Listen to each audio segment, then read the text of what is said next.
اور اللہ کے نبی نے فرمایا سب سے بہترین انسان وہ ہے جو بیوی کے ساتھ اچھا سلوک کرتا ہو۔ اور آپ کو ایک عجب حدیث سناؤں، سب سے پہلے جو چیز قیامت کے دن میری نیکیوں اور برائیوں کو تولنے کے لیے جب اللہ ترازو لگائے گا تو سب سے پہلے جو چیز تولنے میں رکھی جائے گی وہ میرا بیوی کے ساتھ سلوک تولا جائے گا، اور بیوی کا خامند کے ساتھ سلوک تولا جائے گا۔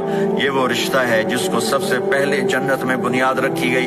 اللہ نے آدم اور حوا کا نکاح پڑھا کر انہیں خامند اور بیوی کے رشتے میں جوڑا، اور یہی رشتہ جنت میں جا کے آخر میں بھی یہی رشتہ ہے، وہ خامند اور بیوی کا رشتہ ہے۔